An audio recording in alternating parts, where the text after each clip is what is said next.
Albuquerque's pretty cool. Yeah. Yeah. So is that So I'm on the re-grand road. openings of Walmart? So Walmart's going, we need to get back in the community now. Is that what's I happening? guess they're like redoing things and remodeling stuff in their stores. And Really? so and they're doing like a ribbon cutting and all that kind of stuff. So, I just do the activation in the parking lot and like all the Go- logistics for little games and like trick or treating stuff going on for Oh, right. now. 'Tis the season. Yeah. Yeah, tis the season. Yeah, it's like a little seasonal thing. So I'll be on the road till January. Oh, wow. Wow. Oh my gosh. Yeah, How off? I mean, I know. you're not like in a different place every day, are you? Because you just said you'll be in a different No, city tomorrow. no, every weekend. Every weekend. Oh, Yeah. wow. But Okay. I'm stopping places in between, and there's a couple of. It's not me by myself. Like there's other crew too who are Sure. traveling, and I'm stopping in different cities in between just to. Why do we rush to get to some of the places that are like in the middle of nowhere? No need to rush. Good point. Good you point. know, That's yeah. fine. But where are you originally? Where are you Like based? where are Based you based? Orlando, Orlando. Florida. Okay. East Yeah, Coast. Okay. Orlando. Yeah. We're in South Carolina. Yep. Yeah. Ooh, I like South Carolina. I like South Carolina. It's nice over there. Yeah. That's nice. You're both We're like, in the eh. we're in the we're in the upstate in Greenville. So Yeah. We're if you're on a hill, Okay. it's hilly, and if you're on the top of a hill, you could probably see mountains. yeah, If you're we're just Oh tucked under wow. the Blue Ridge Mountains. Yeah. Yeah. A Oh lot of good nice. hiking. That's part of why we have all those lakes, just lots of places for Yeah. water to Oh, settle. that's So a cool. lot Yeah. of things that we can, and then you're only 3 hours from the coast, so Yeah. we can take our floats and our towels. That's right. Get to the beach by lunch. That's what we were Yeah. talking about earlier. Sorry. Are we good, Nicole? Yes, we are ready back here. Okay, let me make sure. Okay. Oh, we start on 3. I just want to make sure that I'm looking in the right place because I have a tendency to get on like podcasts and stuff and be looking like all over my screen. You So know, do I need to stay looking right here? you look. Or Yes, if Yeah, I that's look that's perfect. down? perfect. No. Yeah. Right there. Okay, so I will Perfect. Yeah. stay looking right there. Thank So you. we're gonna look at another camera to start, and then And we then we'll will, co- and then put we'll the Okay. come and we'll look at you the rest of the time. Cool. Okay. Cool. Okay. Do you want to count down or anything? Nope, I'm good. Okay. Whenever you're ready. All right. Hello, world. This is Hello Chaos, the podcast about the ups and downs, trials and triumphs, and all the in between of entrepreneurship, where we just try to have real conversations with real founders, and hopefully there's something you can take away. I am Jennifer Oladipo, aka Jeno. And I'm your other host, Jennifer Sutton, aka JJ. And today we have not in our studio, but virtually, we have Danielle Hodge with Alma Ocean. So welcome, Danielle. Hi, Danielle. Danielle, Hey. thank you for joining. Thank you for Danielle either. I know. Thank you for joining us, and I cannot wait to hear the story because I love the product, and just I wanna hear all about your journey. So give us that like 30,000 foot of who Danielle is and what Alma Ocean is. All right. Cool. Well, thank you for having me. I am so excited to be on the show. And I guess just to give you a little background of myself, based out of Orlando, Florida, a lot of my work entailed me being in events and in marketing and kind of creating experiences for other people. Alma Ocean kind of got formed during COVID, during 2020 when everybody got to be still and kind of figure out what their next step was going to be, especially me from being in events, all that came to a halt. Yeah. And so Alma Ocean kind of came along when I was looking for something to kind of decompress and kind of forget about, applying for unemployment in Florida, which was crazy.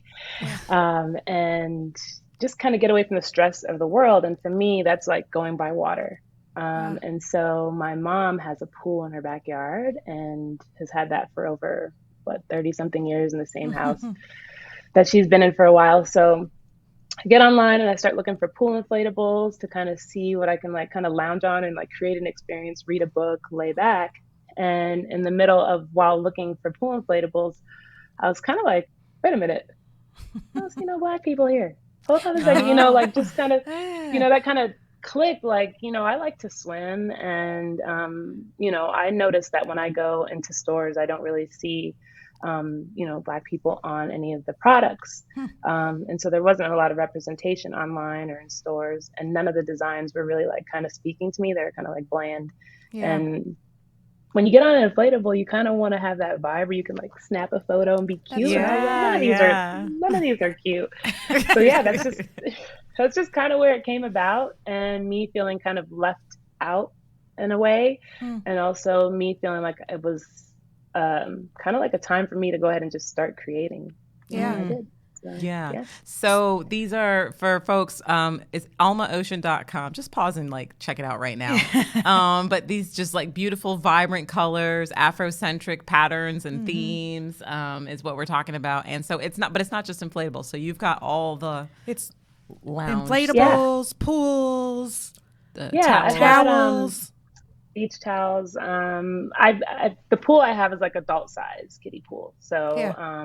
of course, me being a solo entrepreneur, I'm just starting with a few things first, but I want to expand, and I want to do like all things water. Like I want to eventually do surfboards. I want to do, wetsuits. I want to broaden, the eyes of people who aren't used to really Yeah. getting in the water as much, and kind of show them like it's actually fun. It's actually cool to do something, new. And there's a wellness part to it too. Swimming, there's a wellness part. You can go relax and also get a workout, swim, have fun. So Right. yeah. So for now, I do have just the Rasta drink holder, which you were mentioning before, beach towels, and then I've got my pool, and I've also got a tube float called Kente's Cousin. I have a round tube float as well. So where did Alma Ocean come from as a name? Ooh, good question. So while I was like trying to figure out what I was gonna call it, um, I was kind of like in this little like phase where I was like, am I gonna call it like Nubian this, or something kind of relating to like brown girls, or incorporating that. But I didn't want to like gridlock people. I wanted to make Right. sure, yes, there's representation here, and I wanted it to come out loud, but I also wanted to make sure that as I expand, everyone's included. But I wanted to start with us. And so as I was Googling words and looking things up, Alma came up because I was looking for like soul. I was looking for See, that's just a what I bunch of different thought. Yeah. words. That's right. Yeah. So Alma is like a multi meaning word. It means soul. It means compassion. It means humanity. And I was Oh. like, I was like, the world could use a lot more of that now. That's right. So, Alma Ocean, the ocean's healing, That's right. body water. So I just put those two together, and I thought, is it taken? Nope. All right. Got it. That's right. Got it. Yeah. So is this your first company, like your first endeavor as a startup?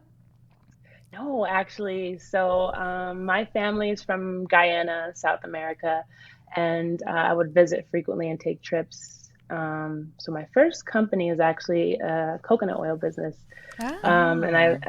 I launched that in 2016, and it's still in Guyana, going good. I brought some product Okay. over to the U.S. to kind of test it in the market. And see how that would do, and it did great. But me again, being a solo entrepreneur, it's really hard for me to like keep I guess it's hard to expand when you're a solo Yeah. entrepreneur. There's a lot you have to do, and if you want people on your team, like you have to have the right people alongside you. Yeah. And so that company is still there. My cousin runs it. She's 21 years old, and I kind of trained her like when she was like 18, Yeah. how to like go to the stores and sell it into stores. So it's called Indigenous Coconut Oil. So that's my first Okay. business. Very Yeah. cool. Very cool. And so, Yeah. how did you even make the decision about Yeah. who could run your business for you? I mean, that Oh must have been, yeah. and plus you Yeah. chose family, so like that's a whole other. Yeah. Yeah, it's a whole other ball game. But it isn't, it's not. Like people say, yeah, don't work with family, but if you have family members who are passionate and they're kind of on the same wavelength as you, and they're excited about, the vision, then I say don't X out family. People always say that, but I'm like, man, depends on who your family members are, and you should know who they are. Right. So to trust her was just me taking frequent trips, and every time I would take a trip, my cousin Shania would just be more and more excited, more and more of a go-getter, giving me, ideas that she had that I thought were amazing. And I embraced that. And, just built up the confidence in her. And she's like, I got this. Like, you could go back home. We could FaceTime. Like, I know what Right. I'm doing now. And then I also have a mentor in Guyana who's in the agriculture like sector. So she's always making sure, like, if I need to ship product anywhere, she's making sure it goes through customs good and make sure it gets delivered properly, helping me source it. So I found good people, Yeah. and I trust them. So it's just the trust factor, and do they have as much passion as you? Pretty much. That's right. So with Alma Ocean, who's been the team? Like, how are you sourcing your products, and are those your designs? Like, how is that? How did that all come about? So, again, I'm a solo entrepreneur on this, but I do bring in contractors from time to time. So for Yeah. like my designs, I knew I'm not an artist. I have Yeah. I have a vision. I'm not an artist. So a good friend of mine, Adrian Stupika, he's one who designed the Africat. And he has like a whole indigenous series. There's the Africat, there's Giraffica, there's Zeb Africa, and El Africa for an elephant. Like, he took the shape of Africa and kind of put the animals in it. And that was his design. And he was like, I don't really use it for anything, so I can put it on your inflatables and, your accessories and kind of make my art float, which I thought was really cool. Oh, that's Okay. cool. Very cool. Yeah. Great So collaboration. Yeah. a great collaboration. And then the other designs, like the kente on the pool, I did, give my vision to an artist.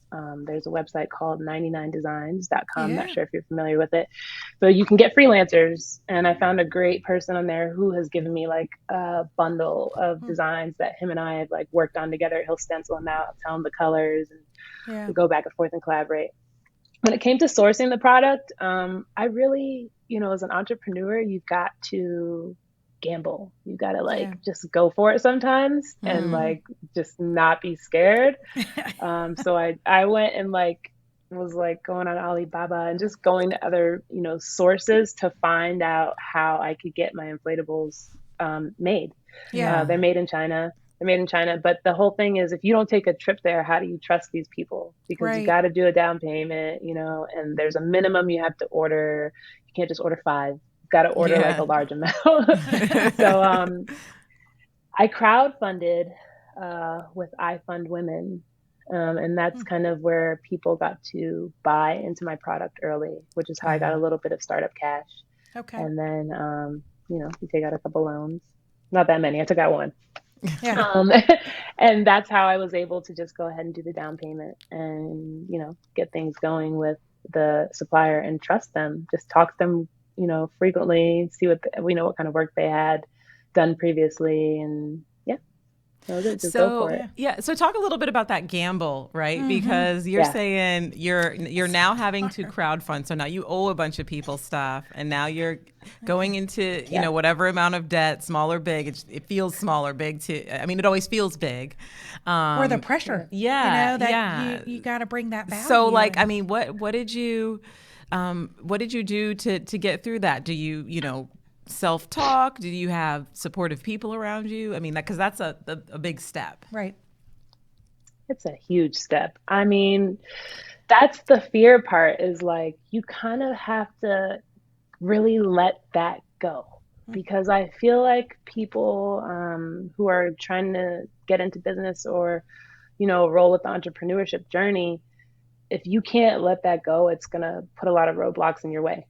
Yeah. And that even includes the doubt, and that includes, just not seeing the bigger picture, or being able to keep striving towards the goal. So for me, I was just like, man, if I lose this much, like if people pre-order and I don't get the stuff, like I'm just got to get on the internet and tell them why, and let them know, like, look, I'm just, let me hold that money right there. I'm going to keep working on it. Like, that was just how I thought. Like, if I mess up and make that mistake, I make it. There's going to be a way I'm going to have to make sure that I, pay those people back. But I was prepared for it. I was already like thinking about, like, if that does happen, all right, I'll take care of it. But for the most part, I gotta stay focused. I just gotta stay focused. I have my mom supporting me the entire time. I have all my close friends rooting me on and giving me ideas. And so I did have that support system and still do to kind of like navigate through that journey. But you just got to let that fear go, because that's the thing that I think holds a lot of entrepreneurs back. Right. So what was the choice? How did you make the choice of doing the I Fund Women or doing crowdfunding versus other sources of funding? What was that path like? Yeah. So, yeah. So, that was me again doing like research on the internet, and like also not being hesitant on calling people and asking questions. Okay.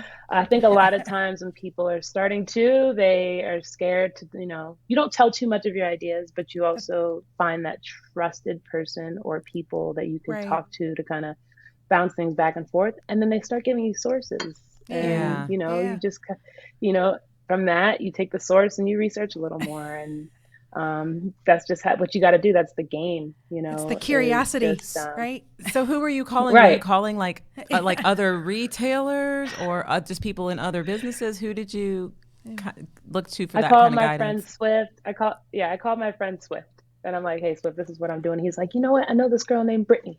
He's like, "Brittany's doing this stuff with Netflix," and I finally called Brittany, and she's like, she's the one who told me about I Fund Women, to raise the money. So if it wasn't for Brittany, I wouldn't have known. So that's just me, just being like, what do I do next? Call a friend, talk to them, and then right. Yeah. So you're just like working your network. You're Right. just like, this is who I know. Let me call and ask how they can help. Right. Yep. That's excellent. That's right. And it's Yeah. amazing. And we've talked about this, of just the struggles, not really struggle, but just some of the challenges that entrepreneurs and founders have. There's not a resource. I mean, we're trying to build these local resources in each community, but that's one of the problems that we were trying to solve as our company, because we've seen this like lack of community for founders and entrepreneurs, and the knowledge of resources of where do you go for, we all have our friends and network, but it's like, God, you wouldn't have known about iFund, but what are the other 10 things out there that are right in your community, that are either in your community or something else that you could go, oh, well, that would have been better. We don't know what we don't know. But it's the curiosity that drives us. Yeah.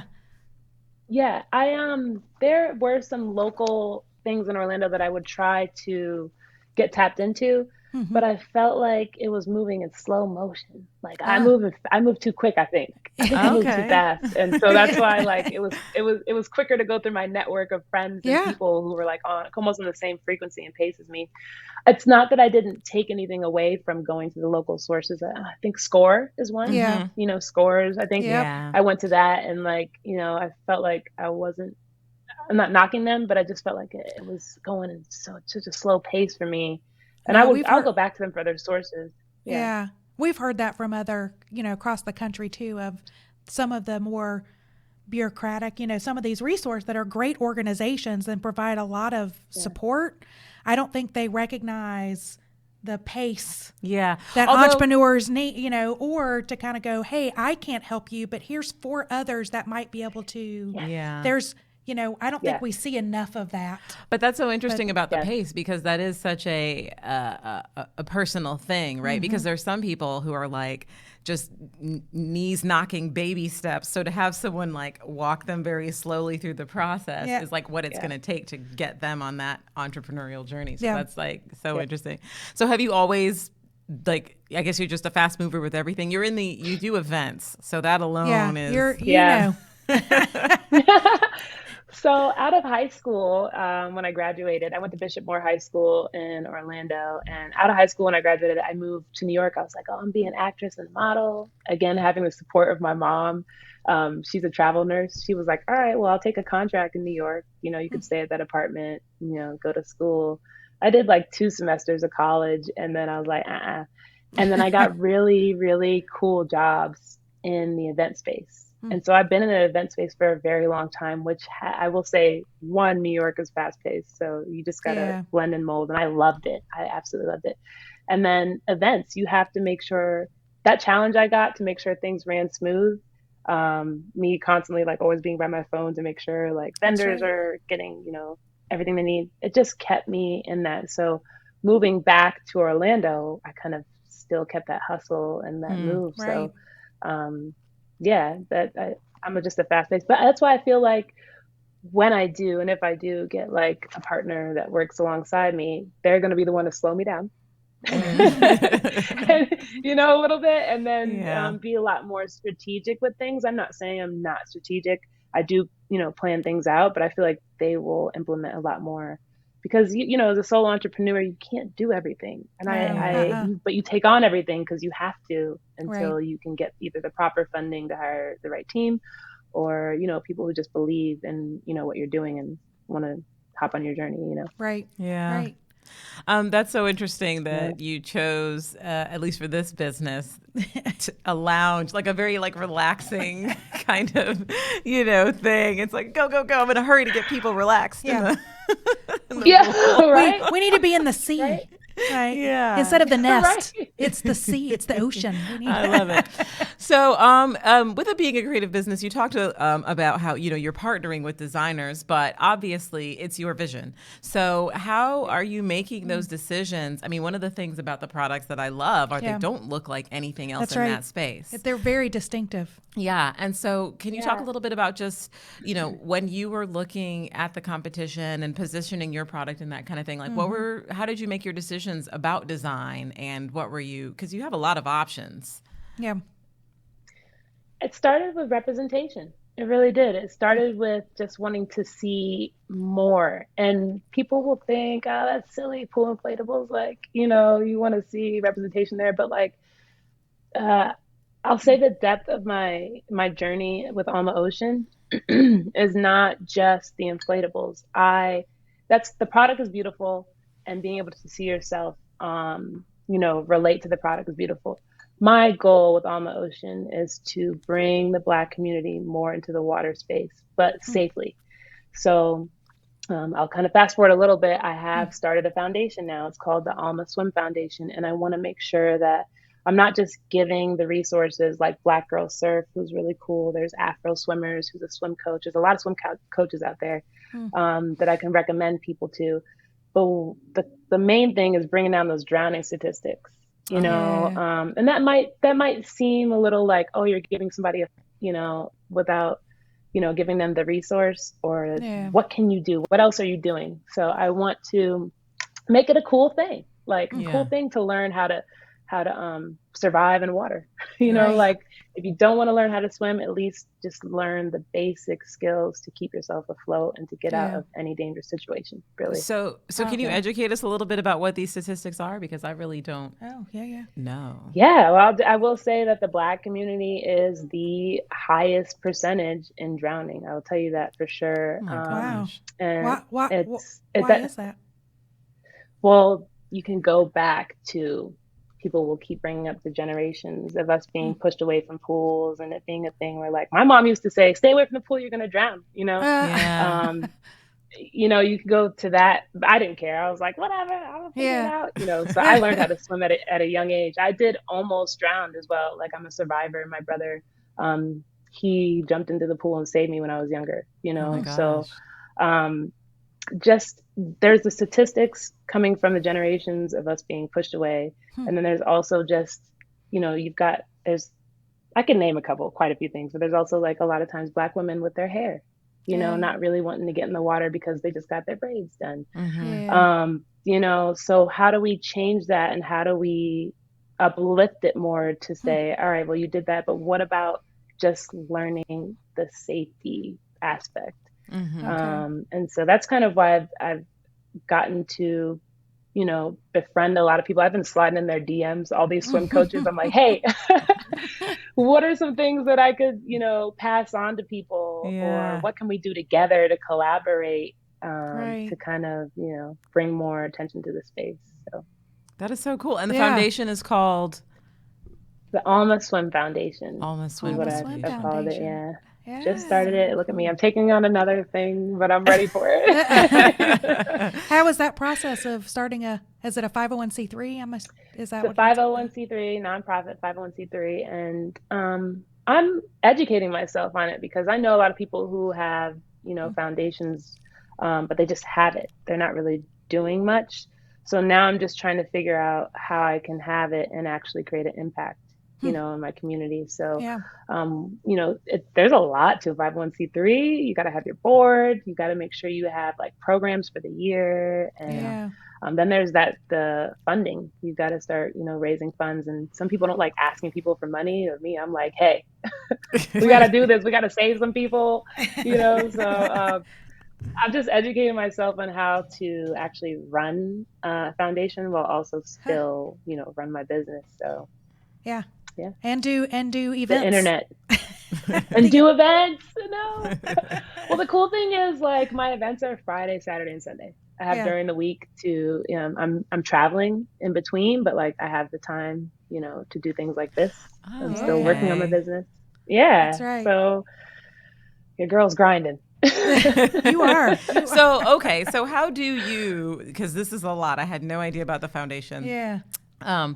Okay. So how do you then like keep your balance and decompress and like just take care of yourself?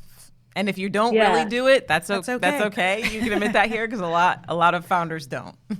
I call it balancing the imbalance is what. Yeah, right. In the beginning, starting my business went so fast that I knew I was gonna like burn out. I would sit at my desk and talk to my friends and be like, "Yeah, I really think I'm burning myself out. Like, I think like I'm doing too much." And then I got on the phone with I think it was my friend Joyce. I got on the phone with someone. I can't remember who it was. That's how my brain is like. Eh. But got on the phone and you know, one of my friends was just like, "Yo, take a breather. You've come this far. You have to remember how much you've done." And for me, it still looks so small, even though it's a lot.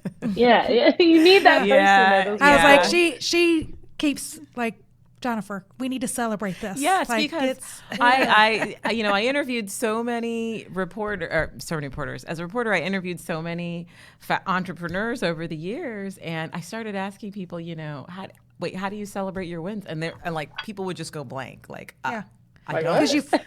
I mean, consistently, or CEOs. It didn't matter. It was just like, so I was like, that's so sad because I'm sitting here in you know, amazed about what you're doing and so impressed, and you haven't even taken a moment over 5, 10, or 20 years. Or what is a win to us? That's the other, like, Jeno does a really good job because I'm the CEO of Orange Whip and Hello Chaos, you know, but I also own a marketing company. So I'm a CEO of that and have a team. And so Jeno's always like, "Jennifer, look how many, you know, we've done this X many podcasts. Like, we need to," and I'm like, "Do we need to celebrate that?" And she's like, "Yes."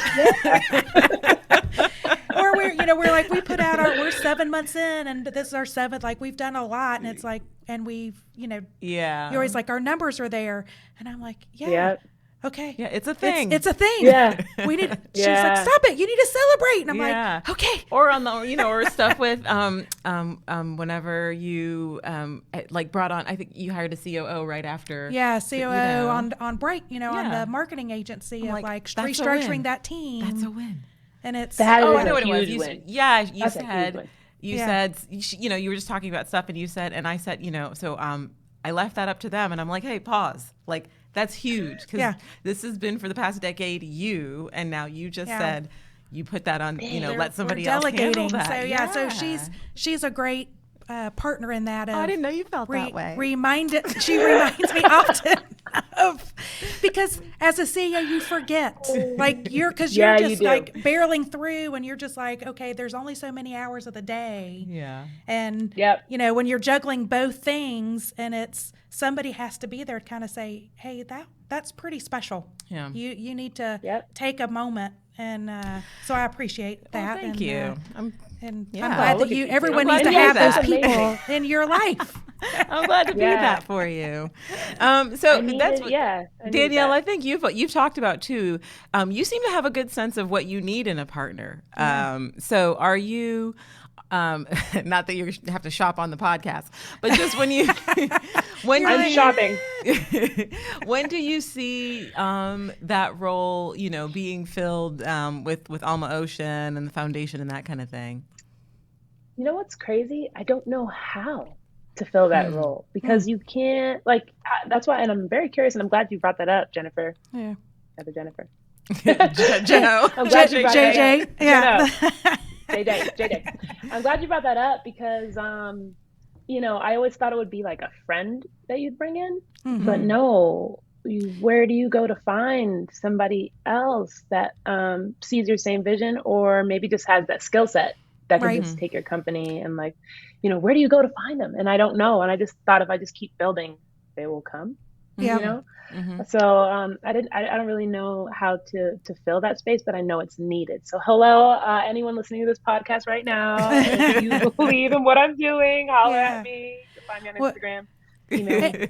And it depends on what you want. We've heard from other founders of they've been they're really the visionary and kind of they kind of consider themselves more the investor of the idea, and they've hired CEOs to come in and say you're responsible for everything. And then we've also had other founders. I mean, and I'm in that boat of I still want to be the visionary and CEO. There's value that I play within that business. But a lot of times we hear the first hire is a COO, is who is taking care of the operations of the I call front of the house or back of the house kind of logistics. So it's that person that balances you out. Yeah. And is handling you got to all find of those them things. and how. Yeah. How do you Ours find was them, ours So, was word of mouth and we ended up hiring or they were on board at another role in our company, and then we elevated that person to the position. But a lot of people are just finding through their connections and going, this is what I need. Who is that person? So you're, it's still a really new startup venture. What are, the biggest lessons that you've learned so far? Yeah, your big ahas. Too many to name. I did learn, one of the biggest things I did learn is to slow down a little bit.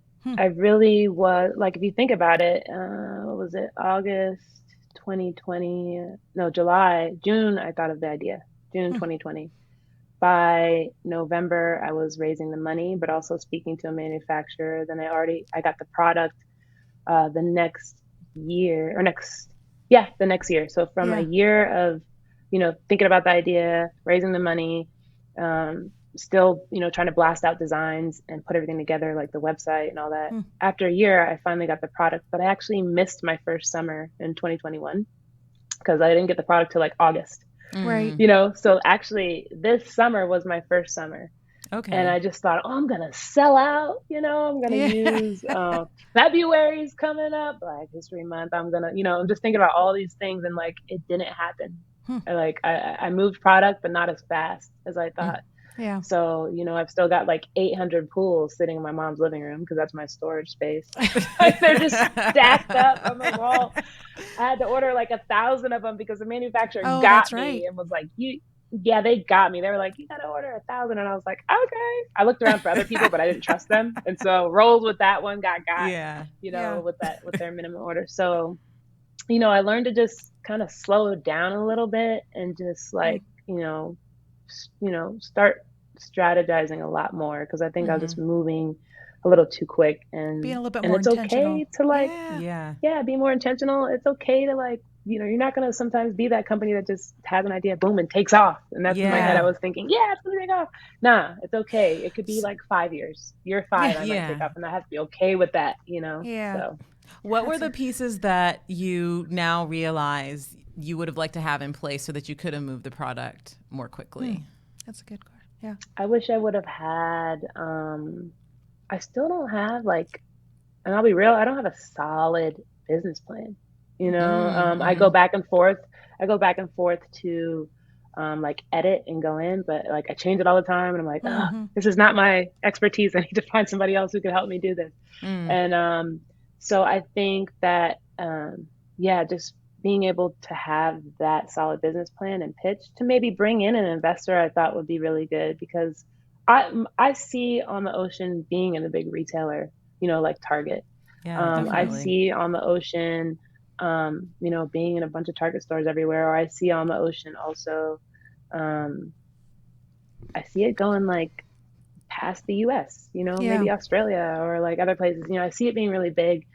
And so, yeah, I just think that having that part of like, more girth, I guess, to Yeah. the the whole plan and strategy of like bringing in more funding, so that way I can hire like the right person, because right Yeah. now I can't hire anyone. Right. So What was the biggest yeah. oh shit moment for you? Oh shit. I Yeah. think the oh shit is those pools in my mom's living room. She's like, how long are they gonna be there? I'm like, oh shit. I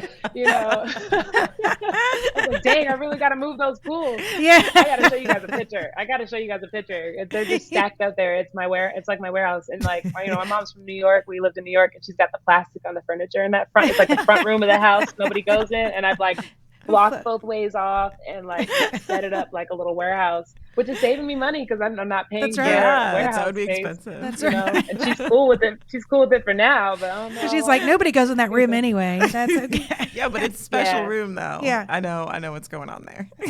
That for sure. Like, to know my mom believes in me so much and like was Yeah. rooting me on and going with the designs, and then her to be like, all right, so when them pools are gonna get out, I was like, oh, shoot. So that's We're gonna be running a special online. That, aren't we? right. Yeah. AlmaOcean.com.